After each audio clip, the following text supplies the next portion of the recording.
ఇప్పుడే చూసినారు హైకోర్టులో కూడా అంటే ఒక తీర్పు కూడా రావడం. అంటే మేమేదో పోలింగ్ బూతులు మార్చినామని అటు ఇటు చేశామని మేమేదో కావాల్సిగా ఇదంతా చేసినామని ఒక 4 రోజుల నుంచి అవినాష్ రెడ్డి కావచ్చు, వైఎస్ఆర్ పార్టీ వాళ్ళు కావచ్చు, సాక్షాత్తు జగన్మోహన్ రెడ్డితో సహా ఏదో పోలింగ్ బూతులు మార్చేసినారు, అటు మార్చినారు, ఇటు మార్చినారు అని చెప్పి ఇది చాలా అన్యాయం, చాలా దారుణం అని చెప్పి లాస్ట్కు ఈరోజు లంచ్ మోషన్లో హైకోర్టుకు కూడా వెళ్ళడం జరిగింది.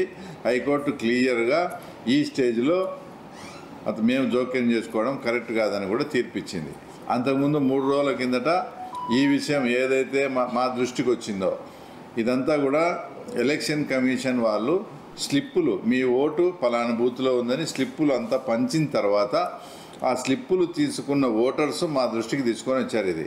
ఇది మా బూత్లో ఇట్లా జరిగింది అని. అప్పటి నుంచి మేము ప్రయత్నం చేస్తూనే ఉన్నాం.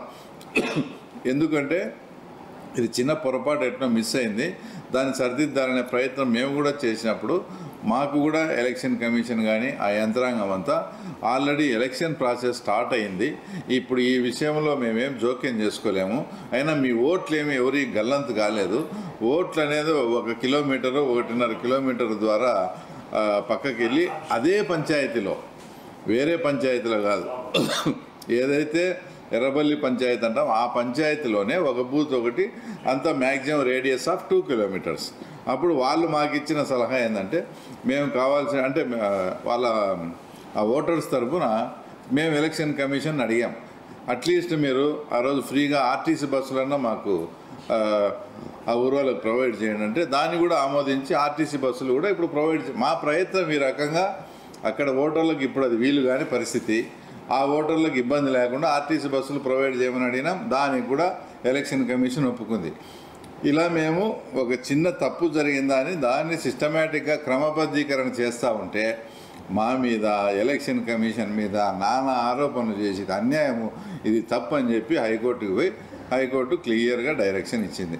అంటే వాళ్ళు చేసే ప్రతి దుష్ప్రచారము వాళ్ళ ఛానల్స్ ఉన్నాయని ప్రతివి కూడా ఏదో ఇలాంటివే. మాకేమంటే ఇప్పుడు ఎలక్షన్ ఉంది కాబట్టి మేము అన్నీ కూడా ప్రూఫ్ చేయలేకపోయినాం. ఇప్పుడు వాళ్ళంతకు వాళ్ళే హైకోర్టుకు పోయి తర్వాత వాళ్ళ డొల్లతనాన్ని తర్వాత వాళ్ళే బయట పెట్టుకున్నారు. ఇంకో విషయం అవినాష్ రెడ్డి గారు మాట్లాడుతూ ఏదో డబ్బులు ఇస్తారు, ఆ స్లిప్పులు అడుగుతారు, మళ్ళీ స్లిప్పులు పంచాలా, అసలు వాళ్ళకి ఏమైనా మైండ్ ఏమైందో నాకైతే అర్థం కాలే. ఎలక్షన్ కమిషన్ ద్వారా స్లిప్పులు పంచినారు, ఎవరు రాజకీయ ప్రయత్నాలు మీరు మేము చేసుకుంటున్నాం. ఇంకా దాంట్లో ఎటువంటి పరిస్థితిలో ఈరోజు కూడా కోర్టులో అడిగింది ఏంది, వాళ్ళు ఈ 6 బూతులు మార్చండి ఎలక్షన్ పోస్ట్ పోన్ అన్నా చేయమని వాళ్ళ అంటే వాళ్ళు హైకోర్టుని అడిగింది. అంటే ఇప్పుడు మళ్ళీ స్లిప్పులు ఇచ్చారు, డబ్బులు ఇచ్చారు, స్లిప్పులు వాపసు తీసుకున్నారు, బయట నుంచి వచ్చి ఓటర్లు వేశారు, ఇదొక మళ్ళీ దుష్ప్రచారం. అంటే ఎప్పటికప్పుడు ఎలక్షన్ పోస్ట్ పోన్ చేయాలా, ఎప్పటికప్పుడు అసలు ఆలోచన వాళ్ళకు ఎందుకు వస్తూ ఉందంటే రేపు జరగబోయే దాంట్లో 100% మేము గెలవబోతున్నాము కాబట్టి దీన్ని ఏ రకంగా పోస్ట్ పోన్ చేయాలా, దీన్ని ఏ రకంగా ఇచ్చేసుకోవాలని 24 గంటలు అదే పని ఆలోచిస్తున్నారు. ఈరోజు మేము డబ్బులు ఇచ్చామంట ఇదని ఏందేందో మాట్లాడుతున్నాడు. అవినాష్ రెడ్డి గారికి సూటిగా ఒకటే ఛాలెంజ్, మేము ఇచ్చినామా ఇలేదనేది పక్కన పెట్టేసేయి, నువ్వు స్ట్రైట్గా నిన్ను అడుగుతానా, మీరు నమ్మే యేసుక్రీస్తు మీద ప్రమాణం చేసి చెప్పండి, మీరు డబ్బులు ఇవ్వలేదా, మీరు డబ్బులు ఇవ్వలేదని ఆయన మీద ప్రమాణం చేసి ఇట్లా మేము ఎలక్షన్ డ్రాప్ అవుతాం. ఎందుకు ఇట్లాంటి నోటికి ఏది వస్తే అది మాట్లాడుకుంటా అవతల వాళ్ళ మీద గుడిసెలు, నువ్వేదో పతిత్వం అయితే ఏదో నువ్వు చెప్పేటి కరెక్ట్గా ఉంటే ఏదన్నా మాట్లాడాలా. ఈరోజు చెప్పు మళ్ళా యేసుక్రీస్తు మీద ప్రమాణం చేసి చెప్పు, నువ్వు డబ్బులు ఓటర్లకు డబ్బులు ఇచ్చి నువ్వు ప్రలోభ పెట్టావా లేదా. బుద్ధి ఏదన్నా నోటికి వస్తే అది క్లియర్గా పులివెందుల మండలం ప్రజలు మాకు ఓటేసేదానికి చాలా స్పష్టంగా ఉన్నారు. ఏ ఏజెంట్లు కూడా వాళ్ళకి దొరకలేని పరిస్థితి, డైరెక్ట్గా వాళ్ళకే చెప్తున్నారు.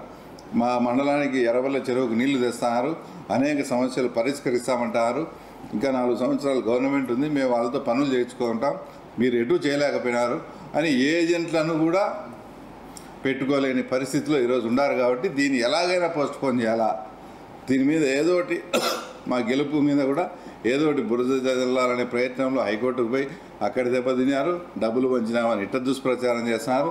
ఏదేమైనప్పటికీ రేపు ప్రజలు ఒక అద్భుతమైన చారిత్రాత్మకమైన తీర్పు ఇవ్వబోతున్నారు.